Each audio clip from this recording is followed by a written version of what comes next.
Hey everyone, thanks so much for being here this evening. My name's Anthony Messina with John Adams Mortgage, and I'm excited to be here with you this evening talking about the home buyer process and this free online workshop for 2026 called Stop Guessing and Start Knowing. So I'm going to dig right in here so that we are on time and under that 60-minute mark that I promised you, and we'll kind of take things one step at a time. If you have questions, please don't be afraid to go ahead and post them in the chat, and I will get to them. And I will also have time at the end available for us to answer questions. So without further ado, let's go ahead and dig in. So in the next 60 minutes, we're going to cover a variety of topics, but you'll know by the end whether you're actually ready to buy. And the answer might surprise you. Some of you might be thinking right now, oh, I'm a year out, or I'm 6 months out, or I'm 3 years out, whatever the case might be, but you might be closer than you really think. We'll also take a look at and talk about what lenders really look at and what they don't look at.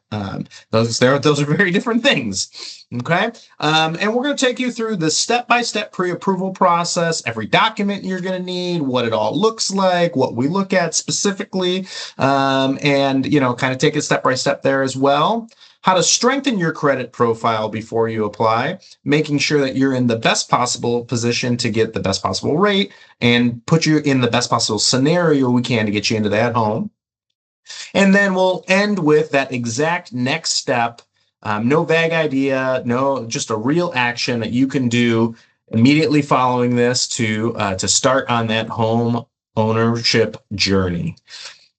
All right, so let's dig in. This workshop is for you if you're renting and you're tired of it. Okay, why should you be paying someone else's mortgage when you can pay your own and be building equity in your own property? Okay.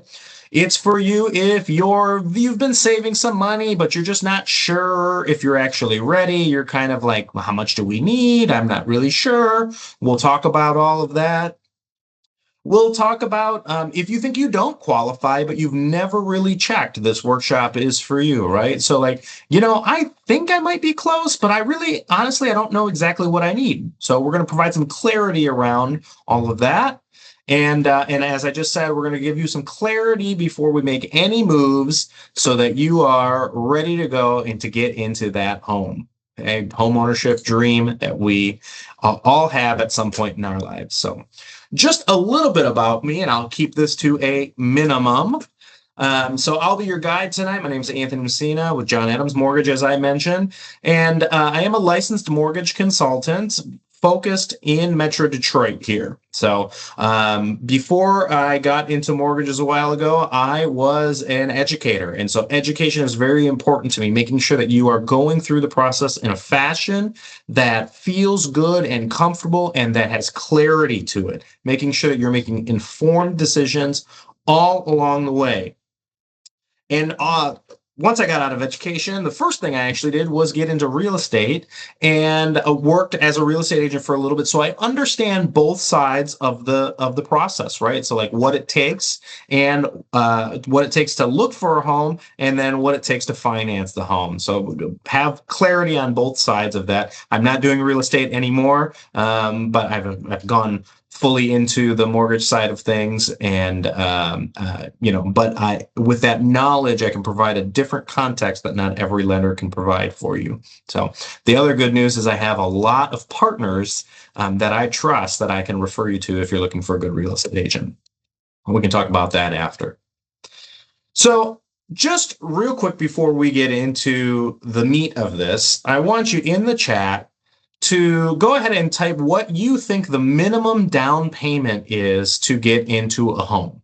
What is the minimum amount of money percentage that you need to get into the home? Okay, and let's take a look here. Seeing some people saying 10%, some people saying 20%, 20%, yeah, lot 20%. Yeah. So 3%, yeah, could be, yeah. Okay, yeah. So varying answers, the majority of which say that they think they need at least 20%.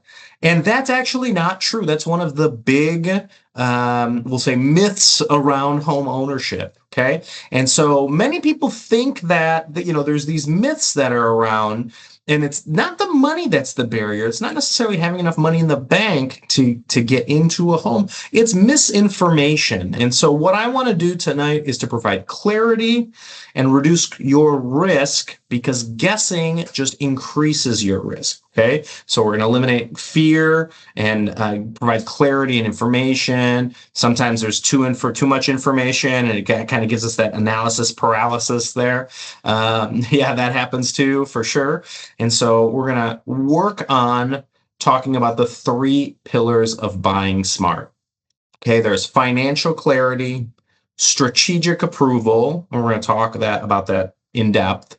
And then what a guided execution is. What does the process look like for getting pre-approved for purchasing a home? Okay, and I'll walk you through each of those steps. And again, if you have questions throughout the way, don't hesitate. Please, please, please feel free to drop those in the chat, and would love to try to answer those along the way for you. Okay, so let's talk about Pillar one about financial clarity. What actually does a lender look like? What matters to us? Okay.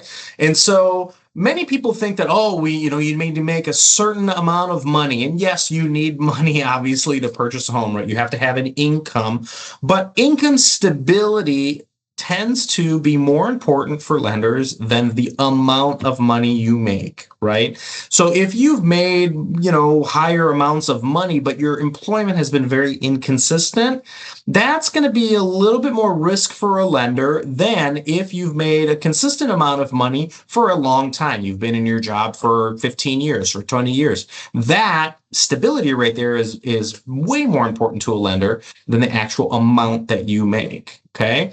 Another thing we look at is called your debt to income ratio, right? So we have the amount of money that you make, we calculate that figure. And then when we pull your credit report, we pull in all of your credit, right? Like your debt, right? The things that you owe. So it's car payments. It's if you have a current mortgage. It could be credit card payments, that kind of thing. And for credit card payments, if you're, let's say you're paying $100 a month, but your minimum amount each month is $25, we only look at 25. That's what we calculate in your debt to income, right? But we add those numbers together, all of your debt, and we divide it by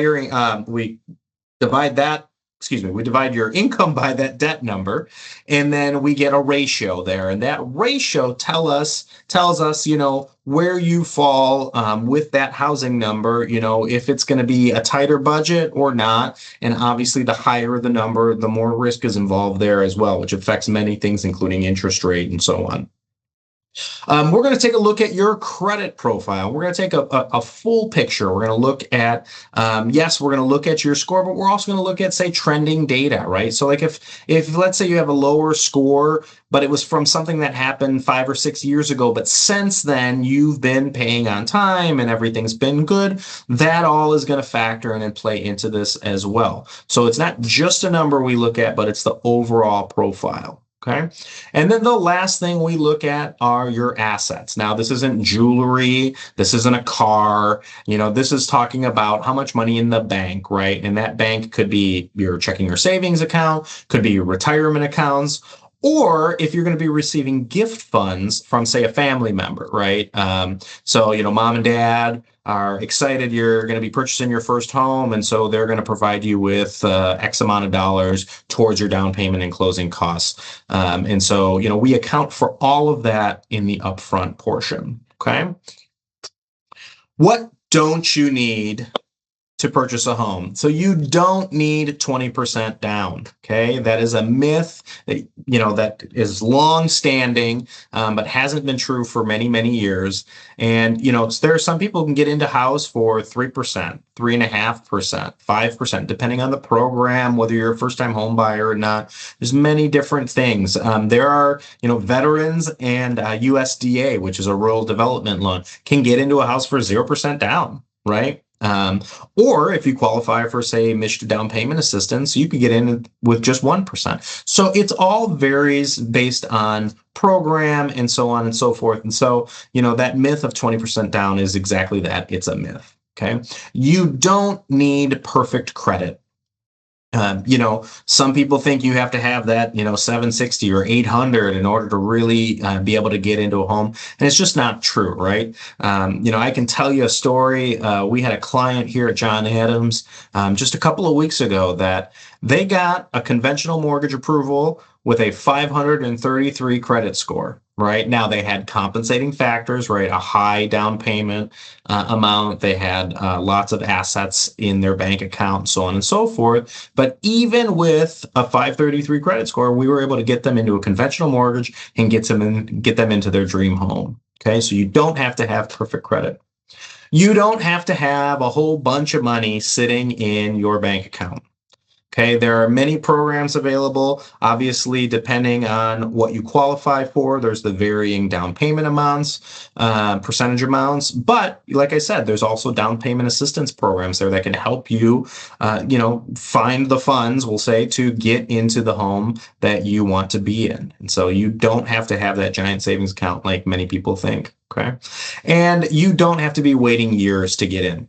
There is a real cost of waiting to get into the home buying process, because every year, with rare exception, but pretty much every year, housing prices go up. Okay. And so the longer you wait, the more you're going to end up paying, right? So I know a lot of people try and time the interest rate and they say, oh, I'm going to wait for rates to come down, rates to come down. Well, yeah, that rate might come down a little bit, but that house is also now 3% more, 5% more, whatever the case might be. So was it really worth it in the end?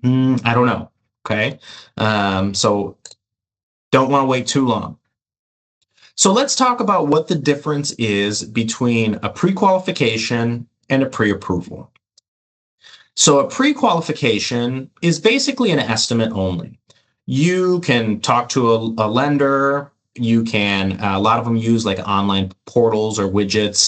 There are some very big companies that will remain nameless that, you can just go to their website and plug in information, how much money you make a month and, how much money you have in the bank, so on. It'll ask you a bunch of questions and then it'll generate a letter saying that you are pre-qualified based on the information you gave the lender without any verification. They'll give you this letter.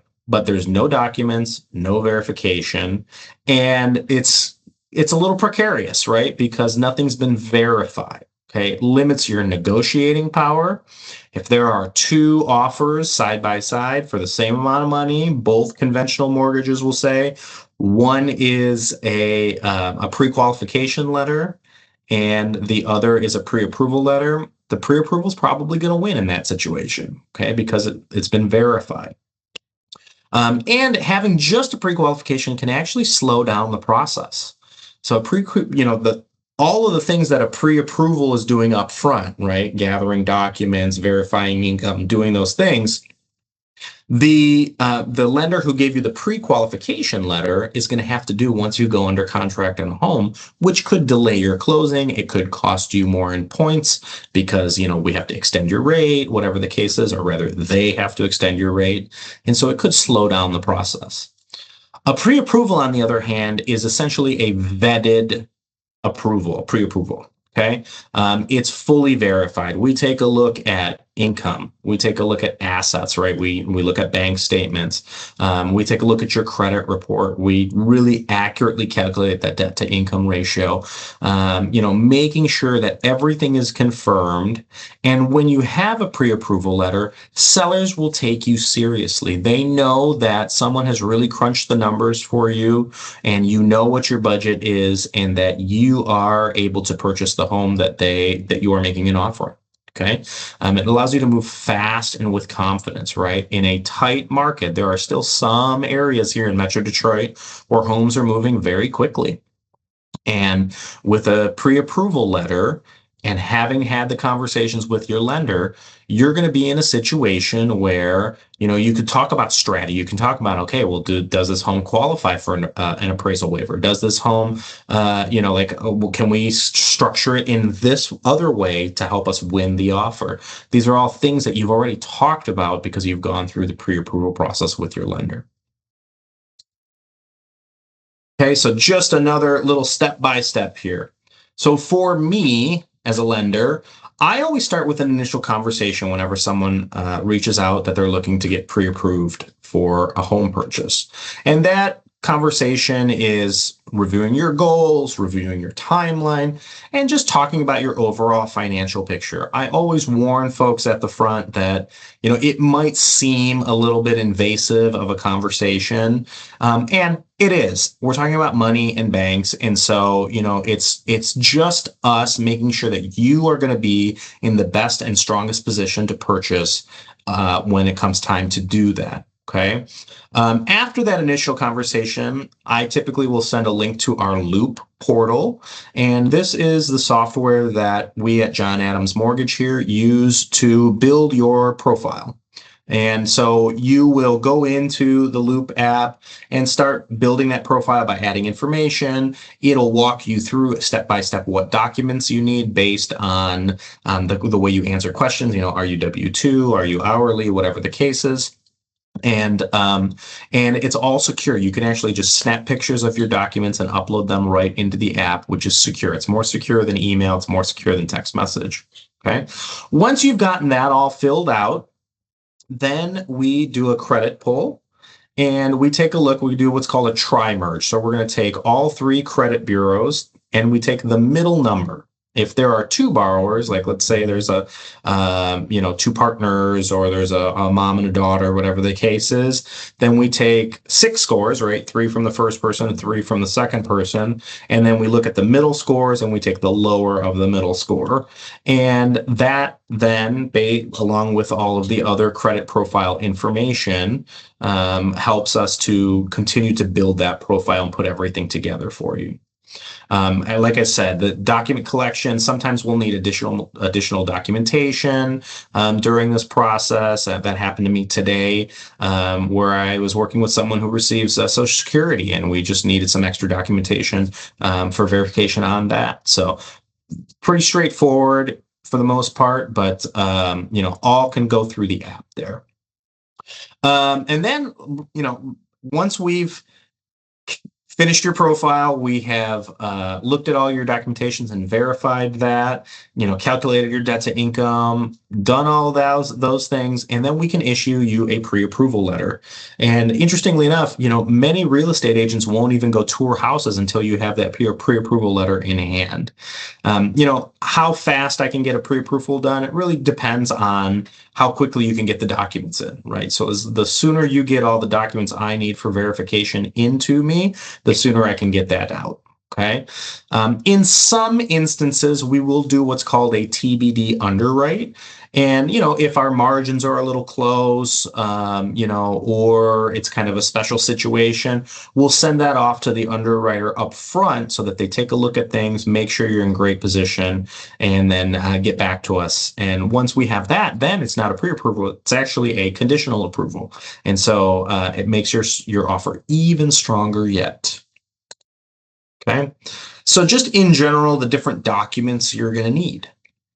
It's going to vary by your employment type. Okay. So if you're a W-2 employee, we're looking at last 2 years W-2s. Sometimes, not always, we need your last 2 federal tax returns. We definitely need your last 30 days pay stubs. We'll need 2 months bank statements, and we're going to need bank statements from every bank account you have and that you want to use, rather. But obviously, the more you have, the better. We want to be keeping track on that. So all of your bank statements from all your accounts. And we also need every page from each statement, right? So it happens very often that, like the last page is, purposely left blank, right? But it still says page 4 of 4 on the bottom. And our underwriters need to see that. Actually, any underwriter will still need to see that. So make sure that you're including all pages of those bank statements, even if they're blank. And then we'll need your government issued photo ID and your Social Security number. If you're 1099 or a contract worker, we'll need your last 2 years 1099 forms. This is where we'll definitely need some tax returns. We'll need a profit and loss statement, just to show kind of where you're at this year and how it compares to past years. This is actually a typo. We'll still need 2 months bank statements for you. And so same thing, make sure we have all the pages there. And then again, government issue ID, Social Security. For our self-employed folks, we are going to need your, especially if you're a business owner, we're going to need 2 years personal tax returns, 2 years business tax returns, that year-to-date profit and loss statement. And then depending on where we're at, it could be 2 to 6 months business bank statements. And then we often will need a business license or a CPA letter, government issued ID, social security number, or TIN, depending. And so in general, everybody is going to need government issued ID, social security number, 2 months bank statements, again, for all accounts. If you have any retirement or investment accounts, and then if you're currently renting, your landlord's contact information, because Fannie and Freddie are now accepting your rent can count towards your credit profile. If you're paying rent on time, that can go towards your strengthening your credit profile. And then lastly, if you have a gift letter that you're using for that down payment funds, we'll obviously need that as well. And again, your loan officer will be able to give you a document that they fill out. Okay. So let's talk about the different loan options available to you. So these are just some. These are not everything, but these are probably some of the more popular ones, okay? So we have our conventional mortgage. This is your standard mortgage that many people use. I'm not going to say the majority, I'll just say many. And this comes with usually a 5% down payment if you are not a first-time home buyer. If you are a first-time home buyer, it can be as low as 3%. Now, that doesn't mean, oh, I can only put 3% down. It just means a minimum of, okay? Conventional mortgages are typically for stronger credit profiles, but as I mentioned earlier, depending on the compensating factors that you have, it might be a good fit for you. Okay. There is no minimum credit score if you have those compensating factors. However, if you put less than 20% down, because the private mortgage insurance companies, they have a minimum of 600 on the credit score. So if you're putting less than 20% down, it's going to be at least a 600 credit score on that. Okay. Or you'll have to put 20% down. Many first-time home buyers look at the FHA. It can be a little bit better of an interest rate sometimes, usually. And this one is as little as 3.5% down. It's a little bit more flexible on the credit, right? So you can go down to 580 on this. But it is you can actually go under 580. But again, you're going to need some compensating factors. You're going to need a bigger down payment, so on and so forth. Okay. So again, flexible on credit, most popular with first-time home buyers, but there's also other programs available now that are sometimes more attractive than FHA.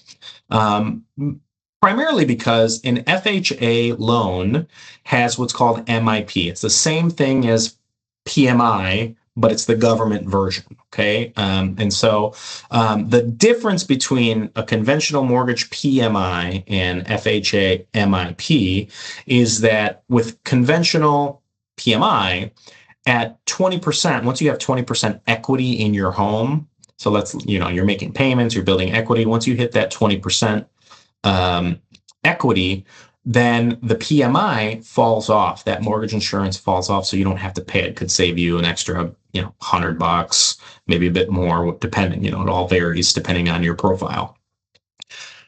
With FHA loans, the MIP never falls off. Okay, there's a funding fee at the front, and then that MIP sticks onto your loan for the full, 15 years or 30 years.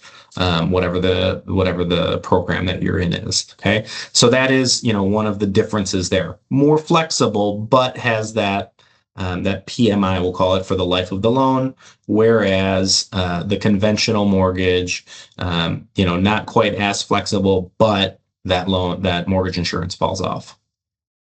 If you are a veteran, then you could qualify for the VA loan, right? So that is it can be as little as 0% down. I actually just had a client who used the VA loan and they put 0% down, and it's for eligible veterans and active duty and eligible spouses. And this one carries no mortgage insurance. Okay. There is a funding fee up front for it, which can be rolled into the loan. But if you have any service-related disability, we can waive that funding fee. And interesting fun fact, so for VA veterans, if you have 100% service-related disability, then your property taxes can actually be waived as well. So something to keep in mind. Lastly, I want to talk about the Michigan down payment assistance. Specifically, I want to talk about the MISHDA program, the Michigan Housing Development, State Housing Development Association. And they have a down payment assistance program. They actually have a couple of programs. The one has down payment assistance and one does not have down payment assistance. The difference is if you do not use the down payment assistance and you just use the program, right, you have a significantly better interest rate. So the interest rate without the down payment assistance is currently about 0.75% or 0.75 of a point, if you're using the lingo, under where rates are currently. For conventionals. And so it's pretty awesome savings just based on the interest rate. But let's say your credit's all right, you have to have a minimum 640 for this, credit's okay, and but you need that down payment assistance. Well, it offers up to $10,000 in down payment assistance, and that can go towards your down payment and closing costs. So like I said at the beginning, you do need 1%. You need to contribute 1% towards your down payment and closing costs, but that down payment assistance can help with that other minimum 2%. Okay. And the MISHDA programs can be layered on top of a conventional mortgage, an FHA mortgage, so on and so forth. Okay. The cool thing, I guess kind of cool about MISHDA is that up to $10,000 that you receive in assistance, it's a second mortgage on your house, but it's 0% interest and it's 0 payments. So it just needs to be paid back if you refinance, if you sell the home, or if it's no longer your principal residence. Okay. There are various other programs that are available. For instance, the city of Detroit currently has a program, but this is the MISHDA program is the most popular throughout the state for sure. So let's talk about credit scores a little bit. So as I mentioned, there is no minimum credit score on a conventional mortgage anymore. However, if you're putting less than 20% down, there is that 600 credit score floor there. But obviously, if you have a lower credit score, then you're going to need some compensating factors to help. Okay, what are those compensating factors? Could be a larger down payment. Okay, let's say you're going to put 10% down or 20% down. Could be having lower debt to income ratio. Okay, like credit's not great, but we have very little debt. And so we're in a pretty strong position here. It could be strong cash reserves in your bank account, right? So, let's say you have 3 or 6 months reserves in your bank account after all of the down payment and closing costs. And so, like that strengthens your profile to say, okay, this person has enough cash that we feel confident, right? That long, stable employment history is another compensating factor. And then obviously having no late payments in at least the 12 months, but obviously longer is even better. Okay? And as you can see there, I kind of created some buckets here of, mortgage rates. So, so 760 up, excellent credit, that's kind of where you're going to get the best rates. And then obviously it goes down from there. 580 to 639, a 580 floor is the floor for that FHA loan. Now you can go down to 500, but again, you're going to need compensating factors, particularly a larger down payment for that. Okay. So let's talk about how to strengthen your credit. So before you even, like, hey, I'm getting ready to purchase a home, make probably the largest purchase of my life, I want to make sure that I'm paying everything on time without exception. Your payment history accounts for 35% of your credit score. It's actually the largest bucket in your credit mix. Okay. And so even one late payment can significantly affect your credit score. So it's super important that you are paying bills on time. I personally set things on auto pay, so at least the minimum is getting paid on time every month. Even if for some reason I have a lapse in memory and forget to make a payment, I know that that minimum is getting paid no matter what, so that I am protected and protecting my credit score. Okay. You want to make sure that you, as you get ready to apply for a mortgage, that you're not opening any new credit. And I will add the asterisk of without consulting your mortgage consultant, right? Without talking to your mortgage consultant. And the reason for that is, if you have maybe a lower credit score and we're seeing that, hey, it might help your credit score if you opened a secured credit card. That's one of those prepaid credit cards where you load it up with money and then use. Those can positively affect your credit if used in the right way. So that's a discussion, a conversation with your mortgage consultant and yourself to see if that's something that could help strengthen your profile. But in general, you should not be opening any new accounts. And from the moment you go under contract till the moment you till you close on that house, you sign all those documents, you're not opening any new accounts for anything, right? You're not, oh, hey, we got to go get new furniture, so let's head over to Gardner White and start taking out some credit and ordering furniture. No, all of those things, your credit is checked one more time before we close within a week to 10 days of closing. So it's important you don't have any of that. If you find any errors on your credit report, dispute those and get those resolved ahead of time. I'm not sure many people know that you can go to annualcreditreport.com and you can pull each of your 3 credit reports once a year and then look through and check for errors and try and get those resolved. There's lots of great Facebook groups that you can go into to people that can give advice on repairing credit and whatnot. And so just start, if there's an error on there, try and get to the bottom of it and get that resolved, because that will help to increase your credit profile. If you have credit cards, you want to keep the balances under 30%. Okay. Over 30% hurts your credit more than if you keep it lower. And this is going to sound completely ridiculous, but if you have 4 credit cards, each with $10,000 limits, right? So you can spend up to $10,000 on each of these 4 credit cards.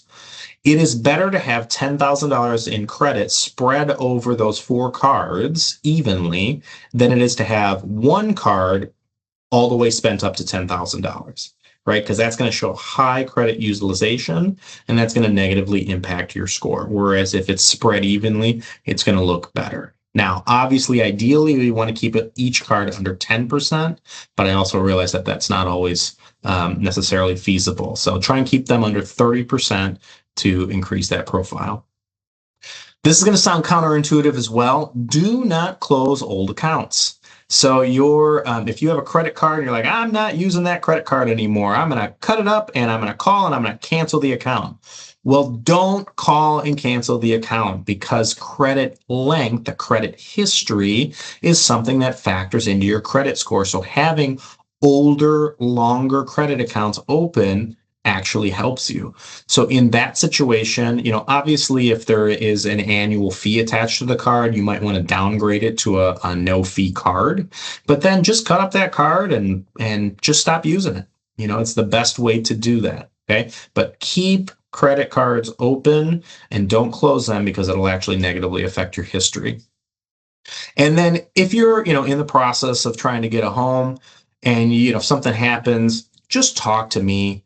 I had this happen a couple of weeks ago. A client's in the process of building a home and we have the pre-approval and they're actually conditionally approved already. And, hey, our car died. And so, we need to get a new car. Is this going to hurt us getting getting the house. And so, their debt to income was low enough that, I said, listen, as long as your new car payment is under this amount, you're going to be fine.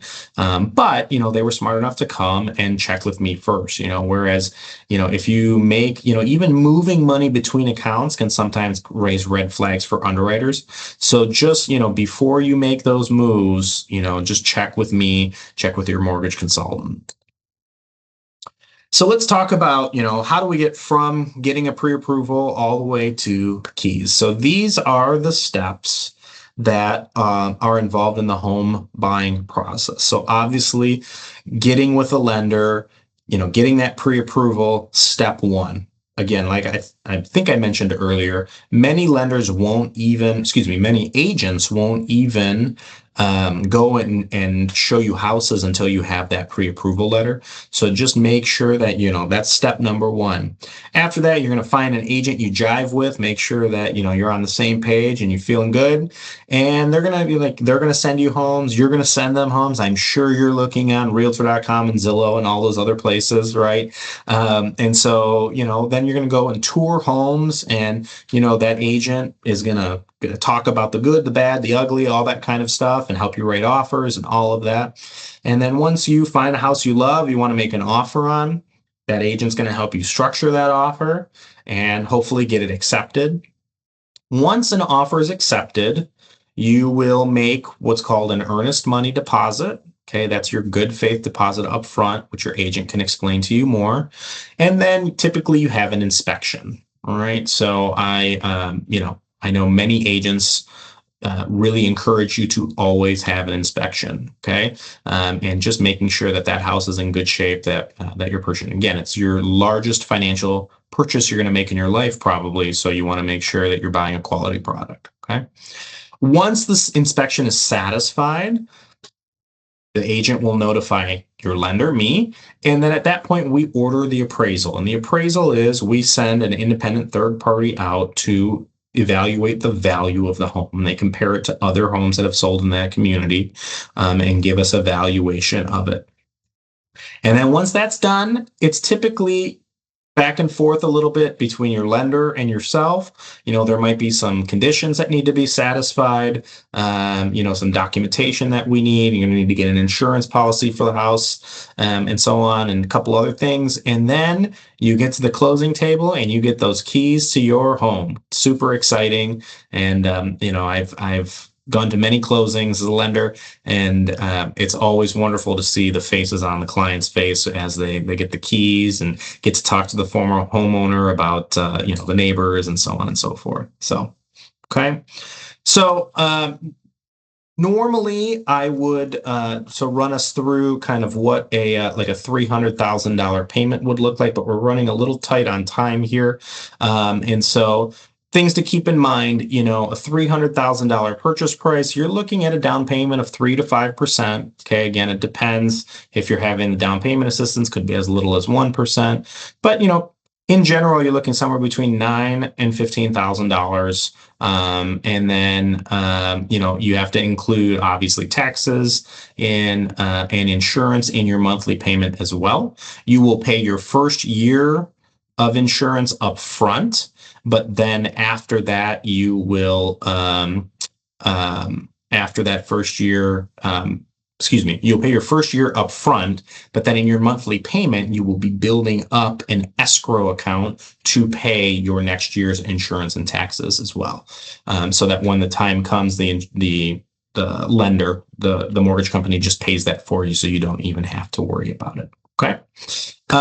So if you want more specific numbers, the reason I was going to do a more specific example here, but really at the end of the day, everyone's numbers are different. And so, the best thing to do is just reach out. I can give you a more specific example based on your personal information there. So as we're getting to the end here, just a couple of quick things. The biggest mistakes first-time buyers make is waiting for rates to drop. Rates have been we say they've been a yo-yo on an escalator lately, right? So they've been trending in the direction we want, but it's been up and down and up and down and up and down. And so, waiting for the rates to drop can actually cost you more in the long run. If you're financially ready and the monthly payment makes sense for you, then go for it. By waiting, the cost of the home is just going to go up next year. And so it just doesn't make sense to keep waiting and having to pay more in the long run. Okay. Another mistake many first-time buyers make is waiting to save just a little more without a target number. Talk with your lender before, like even if you're a year out, even if you're 2 years out, talk with the lender and get an idea of, okay, how much money do I need? What is my target? I know that if I save X amount of money every month, after say 12 months, I'll be at my goal, right? And so, just get some clarity on what exactly you need. Waiting without knowing their actual numbers, right? So you're waiting, but you don't know what you're waiting for. So talking to the lender ahead, getting that process started so we can build that profile, get you an idea of, this is what a monthly payment looks like. This is how much money you need for a down payment, all that kind of stuff. Waiting with a goal in mind is one thing, but waiting without knowing is a whole other thing. Okay. And then obviously waiting without a strategy. So you want to make sure that, we have a strategy, even if your credit is not in a point right now where we can get you into a home right away. We can at least build a strategy for you to get to the point where home ownership is a possibility. Okay. Many people think, oh, I don't have good enough credit, and so I'm just not even going to bother. Whereas we encourage that you reach out, let's take a look at your situation, and then let's build a plan. Let's have a strategy. Okay. All right. So, one conversation I want to talk about is just an example here is a client that I had that, they believed that they had to have that 20% down for over a year. I don't know where they heard it, if it was their parents or whatever the case is. They sat on the sidelines. They were renting. They were saving some money, but they really weren't sure how much they needed to have. And so, but they're like, okay, 20%, but 20% of what? Right. And so, once they finally reached out and we were able to take a look at their profile, their situation, the area that they were considering, we were able to, get them qualified for an FHA mortgage. They only needed to have 3.5% down. We were able actually to fold in some Michigan down payment assistance in there. And, they had the solid credit, they had the stable income and the assets, but they just didn't know. And so, all that misinformation kept them holding back. And from, the day that I got them pre-approved until the day of closing, obviously there was about 30 days in there of searching for a home, but, we were able to get that closed in 57 days. And so, and again, the biggest chunk in there, about 30-ish days, was just them going out and finding a house that they wanted to make an offer on. So, just like these clients, have that conversation and come and talk to me so that we can get you moving, because you may be a lot closer than you really think. Okay.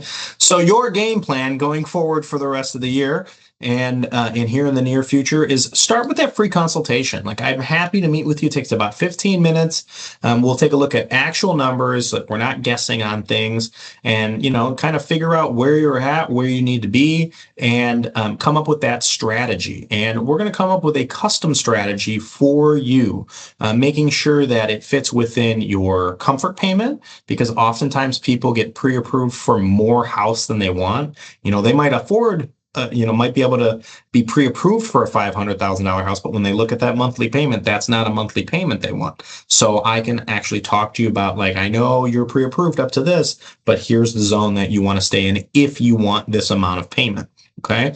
So just talking about the right loan program, the right timeline, that right comfort payment, all that kind of thing, so that you can be confident in your home search, knowing that your budget and the home that you're getting are all in line with each other, and we can guide you to closing from pre-approval all the way to the day that you get that key.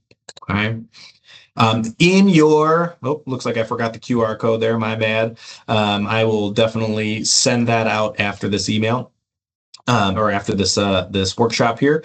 But a 15-minute, no cost, no obligation, no pressure, clarity call that will help us to kind of get started rolling on taking a look at what your situation is, know exactly where you stand right now, which loan options are realistic, what your next step should be, whether it is, maybe repairing the credit, maybe it is, maybe you're ready to go. We just need to get that application rolling, that kind of thing. And whether, again, to apply now or to start building towards what that goal is going to be for you. So I think that is it. Do we have any questions for today?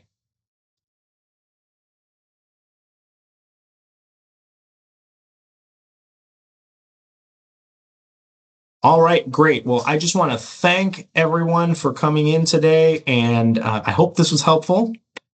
You'll be getting some follow-up information from me, so please, don't hesitate to email, call, text. I often tell clients that the only stupid question is the one you don't ask. So even if you think it is the most ridiculous question, do not hesitate to reach out and ask anyway, because I want to make sure that you feel confident, comfortable, and calm as you move into this the largest purchase of your life here. I want to make sure that this is the dream of home ownership. So thanks again so much for being here, and look forward to seeing you all on the Clarity Call.